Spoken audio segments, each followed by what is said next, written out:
আসসালামু আলাইকুম রহমতুল্লাহি ওবারাকাতুহু। প্রিয় দর্শক, আমাদের চ্যানেলের নতুন আরেকটি ভিডিওতে আপনাদেরকে স্বাগত।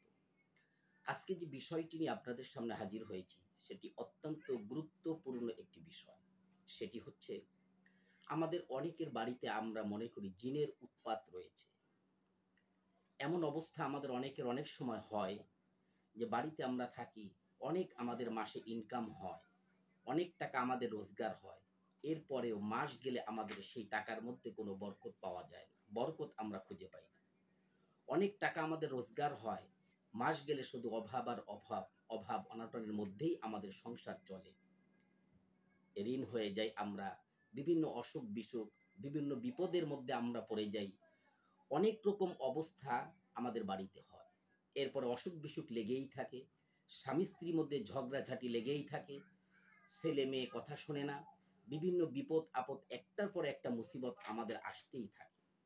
শুধু তাই না, বিভিন্ন রকম বিপদ আপদ মুসিবত চতুর্দিক থেকে আমাদেরকে ঘাউ করে রাখে। তো এই সময় আমরা মনে করি হয়তো বা আমাদের বাড়িতে কোনো কিছু করা আছে, অথবা কোনো জিন আছে। আমরা এই সময় কোনো উপায় অন্তর না পেয়ে তখন আমরা কোনো কবিরাজের শরণাপন্ন হই, কোনো চিকিৎসকের কাছে আমরা যাই, অথবা আশেপাশে কোনো লোকজন আমাদেরকে বলতে থাকে, তাদের কাছে যখন আমরা পরামর্শ করি তখন তারা আমাদেরকে পরামর্শ দেয় যে আপনারা হয়তো বা কোনো কবিরাজের কাছে যান, যে আপনাদের এই সমস্যাগুলি কেন, আপনাদের এত এত টাকা ইনকাম আছে, সব ব্যবস্থা আপনাদের আছে, কোনো সমস্যা নাই, এরপর আপনাদের বিপদ আপদ একটার পর একটা লেগেই থাকে, আপনারা ভালো কোনো কবিরাজের কাছে যান। এইভাবে করে অনেকে আমাদেরকে পরামর্শ দিতে থাকে। তখন আমরা যে কোনো কবিরাজের কাছে আমরা যাই। তো সবচেয়ে আশ্চর্যের বিষয় হলো, আপনি দেখবেন, আপনি যদি দুই একজন কবিরাজের কাছে যান, দেখবেন কোনো কবিরাজের কথার সাথে কোনো কবিরাজের কথার মিল নাই। একজনের কাছে গিয়েছেন, একজনে বলবে আপনাকে আপনাদের উপরে জিনের আসর আছে, আপনাদের বাড়িতে জিন আছে। কোনো কবিরাজ বলবে আপনাদের বাড়িতে কুফরি করা আছে, সেহের জাদু করা আছে। এভাবে কেউ বলবে আপনাদের স্বামী স্ত্রীর মধ্যে বিচ্ছেদের বান মারা আছে। কেউ বলবে শত্রু আপনাদের উপর ক্ষতি করছে অনবরত।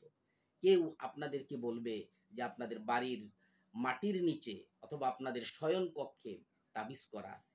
এক একজনে এক এক কথা বলবে। দর্শক, এখন সেক্ষেত্রে আমরা কার কথা বিশ্বাস করব? আপনি কার কথা বিশ্বাস করবেন?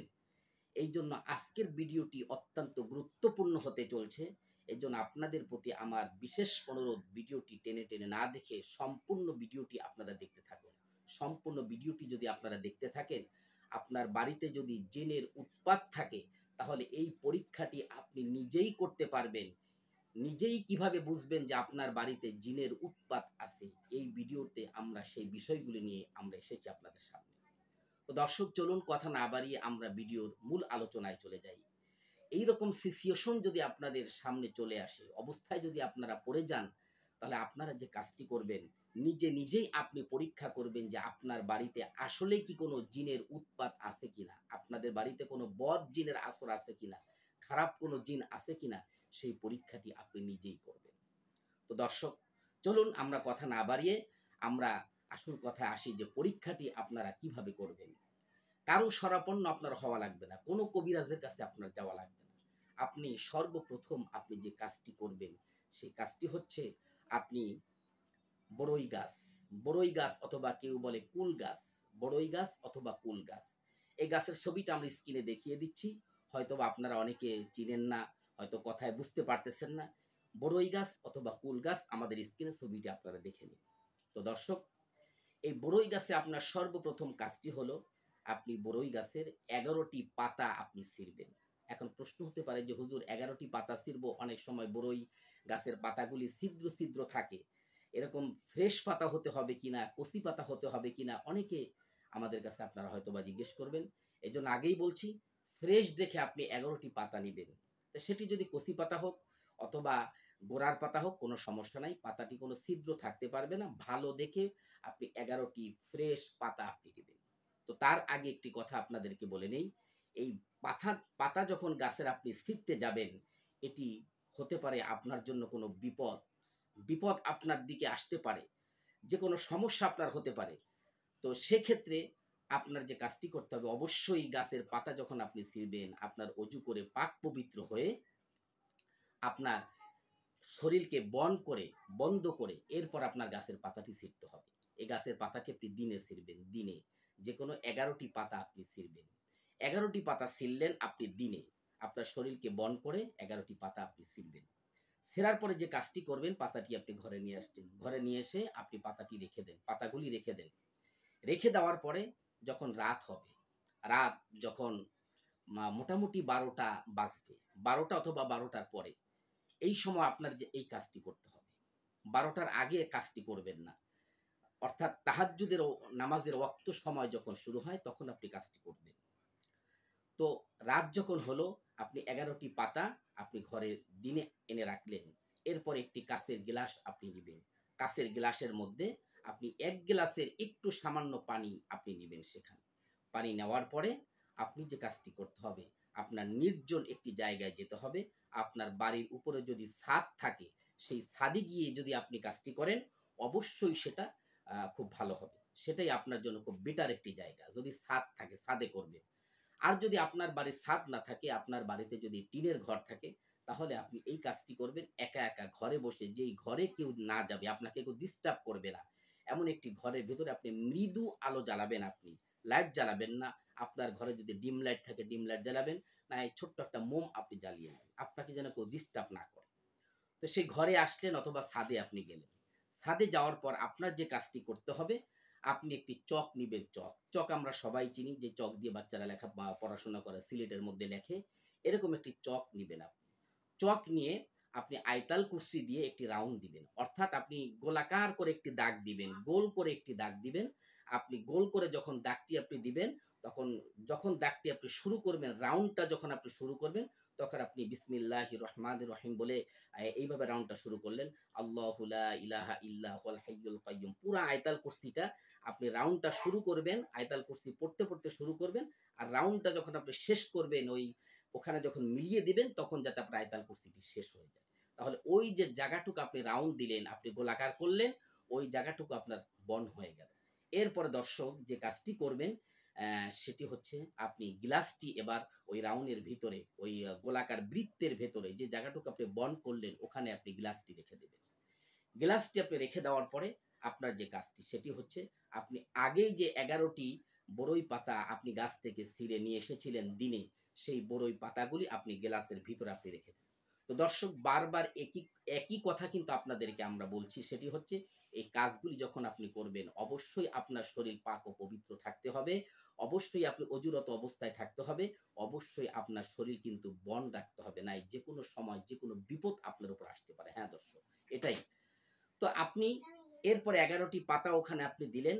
11টি পাতা দেওয়ার পরে এখন আপনার যে কাজটি করতে হবে, সেটি হচ্ছে আপনি আয়তাল কুরসি 11 বার পড়বেন। প্রত্যেকবার আয়াতুল কুরসি পড়ার আগে আপনার বিসমিল্লাহির রহমানির রহিম পড়তে হবে। বিসমিল্লাহির রহমানির রহিম বললেন, এরপর আপনি আয়াতুল কুরসি পড়লেন একবার। একবার পড়বেন, একটি ফু আপনি সেই গ্লাসের ভেতরে দিবেন। আবার আপনি বিসমিল্লাহির রহমানির রহিম আবার আয়াতুল কুরসি পড়লেন, পড়া শেষ, আরেকটি ফু আপনি গ্লাসের ভেতরে দিবেন। এভাবে করে 11টি পাতা দিয়েছেন, ঠিক এইভাবে করে 11 বার বিসমিল্লাহ সহকারে 11 বার আপনার আয়াতুল কুরসি পড়ে 11টি ফু আপনি গ্লাসে দিবেন। এরপর আপনি যে কাজটি করবেন, এটি হচ্ছে ওখানেই আপনি গ্লাসটি রেখে দিবেন। সারা রাত ওখানে থাকবে, তবে গ্লাসটি আপনারা ঢেকে রাখবেন। গ্লাসটি ঢেকে রেখে এরপরে আপনি এসে ঘুমিয়ে যান। যেখানে গ্লাসটি রাখবেন ওই ঘরের মধ্যে যাতে কেউ না যায়, অথবা ছাদে যদি রাখেন, ছাদেও যাতে কেউ না যায়। আর এই আমলটি আপনি যখন করবেন, তখন আপনার সাবধান থাকতে হবে। বাড়ির লোকদেরকে বলে দিবেন, আমি যখন আমল করব, তোমরা কেউ ঘরের বাহিরে যাবে না। হ্যাঁ দর্শক, এটি ঘরের বাইরে কেউ আসবে না, আপনাকে কেউ ডিস্টার্ব করবে না। এরপর আপনি গিয়ে ঘুমিয়ে যান। হ্যাঁ, এরপরও আপনার কাজ আছে, সেটি হচ্ছে আপনার ওই রাতটা আপনার বাড়ির পরিবার যারা আছে, আপনার আত্মীয় স্বজন যারা আছে, তাদেরকে বলবেন, বাহিরে যদি কোনো শব্দ হয়, কোনো মানুষ যদি আপনাকে ডাকাডাকি করে, কোনো আওয়াজ যদি আপনি পান, আপনি হাঁটার শব্দ পেতে পারেন, ডাকার শব্দ পেতে পারেন, কুকুরের শব্দ পেতে পারেন, বিড়ালের শব্দ পেতে পারেন, ইঁদুরের শব্দ পেতে পারেন, যত শব্দ হোক না কেন, আপনার নাম ধরেও যদি কেউ রাত্রে ডাকে, আপনি ডাকের সাড়া দিবেন না। এটা আপনার কঠিনভাবে সাবধানতা অবলম্বন করতে হবে। শুধু আপনি নয়, আপনার বাড়িতে পরিবারে যারা আছে, এদের সবার এই বিষয়টি খুব সাবধান থাকতে হবে এবং চৌকান্ন থাকতে হবে। তো এভাবে করে আপনি খুব সাবধানতার সহিত রাত্রে আপনি থাকবেন। শুধু এতটুকু কাজ, আপনি ঘরের বাহিরে বের হবেন না। এরপরে যখন ফজরের আজান দিবে, আপনি ফজরের সলাত আদায় করবেন, নামাজ আদায় করবেন। নামাজ পড়ে গিয়ে আপনার যে কাজটি করতে হবে, সেই গ্লাসের কাছে আপনি যাবেন, যেখানে আপনি গ্লাস রেখেছেন, ঘরে হোক ছাদে হোক, ওখানে গিয়ে আপনি হ্যাঁ, এর আগে আমি যেটা বলছি, গ্লাসটি কিন্তু অবশ্যই আপনার ঢেকে রাখতে হবে। আপনি যখনই আয়তাল কুরসি পড়ে আপনি চলে আসছেন, গ্লাসটি কিন্তু অবশ্যই আপনার ঢেকে আসতে হবে। এটি আমি কি আগে বলেছি কিনা আমার খেয়াল নেই। এজন্য বারবার আমি আপনাদেরকে আবারও বলতেছি, গ্লাসটি কিন্তু ঢেকে রাখতে হবে। তো আপনি এবার ঢাকনাওয়ালা গ্লাসটা, এবার আপনার যেটি কাজ, আপনি ফজরের নামাজ আদায় করলেন, সলাত আদায় করলেন, ওই ঘরে অথবা ওই ছাদে গিয়ে আপনি পানির গ্লাসের ওখানে গিয়ে বিসমিল্লাহির রহমানির রহিম বলে আপনি উপর থেকে এভাবে করে গ্লাসের উপরে ঢাকনাটি আপনি উঠালেন। আপনি ঢাকনা দেন, প্লেট দেন, যেটা দিয়ে আপনি ঢাকছেন সেটা আপনি উঠালেন। এরপরে আপনি আবার আয়াতুল কুরসি পড়ে ওই গ্লাসে আরেকটি ফু দেন। এরপরে আপনি লক্ষ্য করুন যে, যে পানিটা আপনি যেভাবে রেখে এসেছিলেন, পানির যে কালারটা ছিল, সেই পানির কালারটা কি পানির মতনই আসে, না কালারটার মধ্যে কোনো পরিবর্তন হয়েছে, অথবা কালো হয়েছে, অথবা বিদঘুটে যেকোনো একটা কালার পানির হবে, না পানির যেভাবে স্বচ্ছ পানি রেখে এসেছিলেন ওইভাবেই আছে কিনা। হ্যাঁ, পানি যদি কোনো কালার পরিবর্তন হয়, কালো হয়, অন্য কোনো কালারের হয়, ঘোলাটে হয়, তাহলে অবশ্যই আপনি বুঝতে পারবেন যে আপনার বাড়িতে কোনো খারাপ জিন বসবাস করছে এবং প্রতিনিয়ত আপনাদের পরিবারের উপরে সে ক্ষতি করছে। আপনার সন্তানের উপর ক্ষতি করছে, আপনার উপর ক্ষতি করছে, আপনার স্ত্রী, পরিবারের উপর ক্ষতি করছে, আপনাদের উপরে ক্ষতি করছে। সে আপনাদেরকে ভালো থাকতে দিচ্ছে না। আপনারা ভালো খাবেন, ভালো পড়বেন, ছেলে-মেয়ে ভালো থাকবে, স্বামী-স্ত্রী মিল মহব্বতে থাকবেন, আপনাদের ইনকাম রোজগার ভালো থাকবে, সবকিছুর মধ্যে বরকত হবে। এটি সে চাচ্ছে না। সে আপনাদেরকে কষ্ট দিচ্ছে। বুঝতে পারবেন যে খারাপ কোনো জিনের উৎপাত আছে। অবশ্যই কোনো বিজ্ঞ কবিরাজ দিয়ে আপনারা আপনাদের বাড়িতে বন্ড করিয়ে নিবেন। এই জিন তাড়ানোর চেষ্টা আপনারা করবেন। আর আমরা এই বাড়ি কিভাবে বন্ড করবেন, অবশ্যই আমরা কোনো এক ভিডিওতে আপনাদেরকে সরাসরি প্র্যাকটিক্যালি দেখিয়ে দিব দর্শক। হ্যাঁ? এরপর আরেকটি কথা, পানির কালার আছে। পানি কোনো রকম ঘোলাটে হয়নি। পানির কালার পরিবর্তন হয়নি। কিন্তু আপনার বাড়িতেও তো এই সমস্যাগুলো আছে। যে আপনার বাড়িতে কারো সাথে কারো মিল নাই, কেউ কাউকে সহ্য করতে পারে না, কোনো বরকত নাই। ইনকাম হচ্ছে কিন্তু ইনকামের মধ্যে কোনো বরকত নাই, অভাব শুধু লেগেই আছে। একজন আরেকজনের পিছনে লেগে আছে, কারো সঙ্গে মিল মহব্বত নাই। ছেলে-মেয়ে কথা শুনতেছে না, ঠিকমতো পড়াশোনা করতেছে না। তাহলে বুঝবেন পানির কালার পানির মতন আছে, তাহলে সমস্যা কি? হ্যাঁ, তাহলে হতে পারে সমস্যা যে আপনার বাড়িতে কোনো সেহের জাদু, আপনার উপরে কোনো জাদু করা আছে। এই আপনার বাড়িতে কোনো জাদুর কোনো জিনিস পোতা আছে কিনা, এ বিষয়ে আমাদের চ্যানেলে আরেকটি ভিডিও আছে। আপনারা যদি আমাদের চ্যানেলটি ঘুরে দেখে আসেন, তাহলে সেই ভিডিওটি আপনারা দেখতে পারবেন। আপনারা নিজেরাই বুঝতে পারবেন যে আপনাদের বাড়িতে কোনো জাদুর জিনিস পোতা আছে কিনা। তো বন্ধুরা, আজকে এ পর্যন্তই। আমাদের ভিডিওটি যদি আপনাদের ভালো লেগে থাকে, আপনাদের প্রতি আমাদের অনুরোধ রইল, এই ভিডিওটা আপনার মতন আরেকজন যেন দেখতে পারে, এই জন্য ভিডিওটি আপনি শেয়ার করে দিন। আর একটি করে আমাদের ভিডিওটি অবশ্যই লাইক করে দিবেন। আর আপনার মূল্যবান মতামতটি কমেন্টের মাধ্যমে অবশ্যই আমাদেরকে আপনারা জানিয়ে দিবেন। তো বন্ধুরা, আর আপনি যদি আমাদের চ্যানেলে নতুন কোনো সদস্য হয়ে থাকেন, অবশ্যই আমাদের চ্যানেলটি সাবস্ক্রাইব করে আমাদের সঙ্গেই থাকুন। আসসালামু আলাইকুম ওয়া রাহমাতুল্লাহি ওয়া বারাকাতুহু।